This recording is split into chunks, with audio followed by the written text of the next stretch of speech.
1891년 5월 10일 일본 오스의 비와호 구경을 마친 뒤 인력거를 타고 돌아가던 러시아 황태자 니콜라이 2세에게 인파 사이를 뚫고 갑자기 한 괴한이 다가와 칼부림을 시작했습니다. 이에 황태자는 머리에 부상을 입고는 인력거에서 탈출을 감행합니다. 과연 그날 무슨 일이 있었던 것일까요?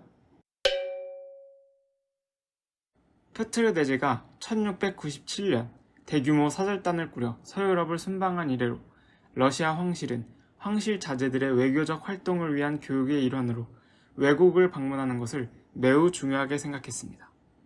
이런 전통에 따라 당시 황태자였던 니콜라이 2세는 아버지인 알렉산더 3세의 명령으로 동방으로 매우 긴 여정을 떠나게 됩니다.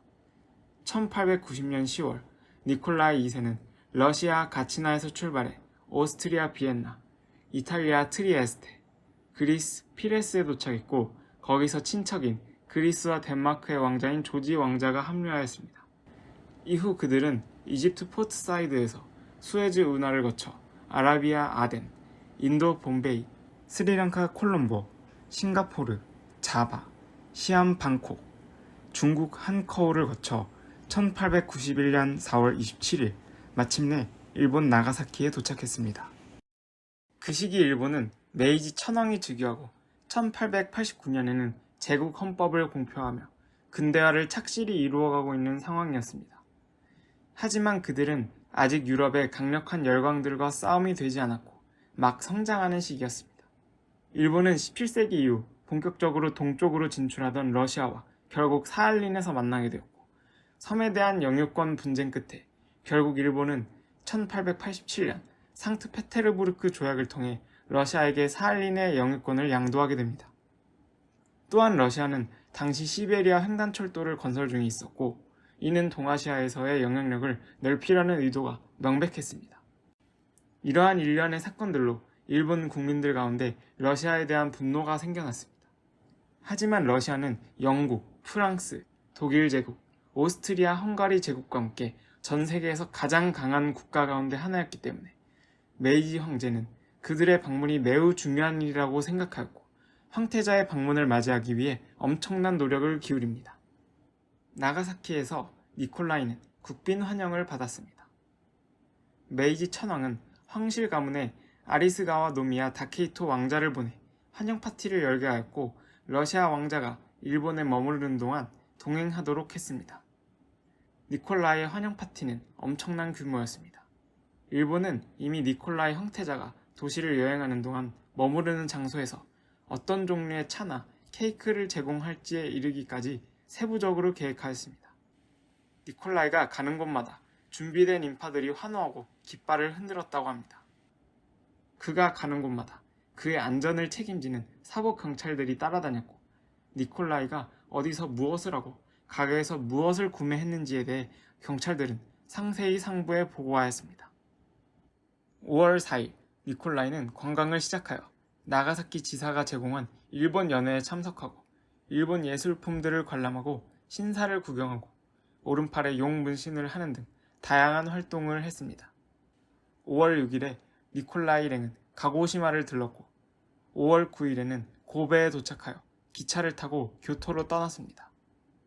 다음날 홍간지 등 교토의 유명 관광지를 둘러본 니콜라이는 5월 10일 비와호를 구경하기 위해 오스로 향합니다. 니콜라이가 가는 길에는 오스의 연대장, 시가 경찰서장, 시 공무원, 교사, 학생들이 길을 따라 줄을 서서 환영했습니다.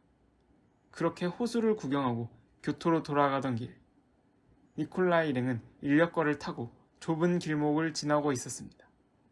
인력거 행렬은 경찰과 공무원을 태운 4명이 선두에 있었고 니콜라이는 5번째, 조지가 6번째, 타케이토가 7번째였습니다. 그들을 환영하거나 구경하는 인파로 정신이 없는 사이 그때 갑자기 한 괴한이 달려와 니콜라이에게 칼을 휘둘렀습니다. 니콜라이는 머리에 부상을 입었고 그 자리에서 인력거에서 뛰어내려 도망을 가기 시작했습니다. 갑작스러운 괴한의 난동에 구경하던 시민들은 혼비백산 혼란에 빠져 도망가기 시작했습니다. 괴한이 2번째 공격을 하려 하자 뒤쪽의 인력거에 타고 있던 조지가 자신이 길가에서 기념품으로 산 대나무 채찍으로 그를 막아섰습니다. 괴한이 이에 당황한 사이 인력거 기사 2명이 그 괴한을 덮쳐 쓰러뜨렸습니다.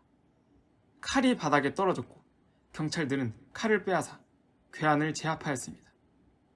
이때 다케이토 왕자도 그를 도우려 했지만 시민들의 도망 인파로 인해 그를 돕지 못했고 그가 다가갔을 때 이미 상황은 종료되었습니다. 다행히 니콜라이의 부상이 그렇게 심각하지는 않았고 그는 교토에 있는 자신의 호텔로 돌아갔습니다. 이 괴한의 정체는 니콜라이의 보안을 위해 동원되었던 경찰관 쓰다 산조였습니다. 그는 어렸을 때 학교 교육을 받았고 군인 출신으로 반란 진압작전 등에 활약한 이후 경찰관이 된 당시로서는 꽤 교육받은 인물이었습니다. 그런 그가 왜 느닷없이 니콜라이를 공격했을까요? 증언들에 따르면 그가 정신착란이 있었다는 의견도 있고 니콜라이의 방문을 일본 침략을 위한 스파이 행위로 망상을 했다는 설, 러시아의 사할린 점유와 시베리아 횡단철도 등 대일본 정책에 대한 분노로 생각하는 의견 등 다양한 설이 있습니다마는 아직 정확히 밝혀진 바는 없습니다. 하지만 그가 법정에서 러시아 왕자를 죽이기 위해 미리 준비했다는 발언으로 볼 때 정신병이 있었든지 간에 그가 평소에 러시아에 대해 부정적인 감정을 가지고 있었던 것은 사실이었던 것 같습니다. 이 사건이 다케이토 왕자를 통해 전보로 전해지자 일본 정부는 엄청난 충격에 빠졌습니다. 제1차 세계대전이 오스트리아 헝가리 제국의 황세자 부부가 암살당하는 사건으로 일어났던 것처럼 이 사건은 세계 최고 강대국 중 하나인 러시아가 일본에게 전쟁을 선포하는 이유로 삼아도 전혀 이상할 것이 없었습니다. 이에 일본은 바짝 엎드리기를 시전합니다. 사태의 심각성을 느끼고 나라가 망할 수도 있다는 두려움에 일본 장관들은 메이지 천황에게 직접 니콜라이를 만나러 가는 것을 건의하였고 천황도 이를 수락하여 그날 저녁 바로 기차를 타고 다음날 새벽에 교토에 도착하였습니다. 도착하자마자 천황은 호텔로 향했지만 러시아 수사에게 새벽에 만나는 것은 환자에게 좋지 않다며 거절당하는 굴욕을 당했습니다. 천황은 알겠다고 하고 다음날 다시 호텔로 찾아가 니콜라이를 만났습니다. 천황은 이 사건에 깊은 유감과 함께 범죄자가 즉각 처벌될 것이며 니콜라이가 회복되면 도쿄를 방문해 일본의 다른 경관을 보았으면 좋겠다고 이야기했습니다. 하지만 천황과 헤어진 저녁, 니콜라이는 호텔을 떠나 러시아 군함으로 돌아가 버렸습니다. 그의 안전을 염려한 알렉산더 3세와 황후가 그에게 배로 돌아가라고 명령했기 때문입니다. 이는 니콜라이가 도쿄로 초대를 거절하고 러시아로 돌아가겠다는 의미였으므로 천황은 이연속 거절을 당했습니다. 일본 수상을 통해 그가 다시 관광을 하고자 설득하려 했지만 끝내 거절당하자 결국 천황은 마지막으로 러시아 군함에서 니콜라이를 다시 만나 식사를 하였습니다.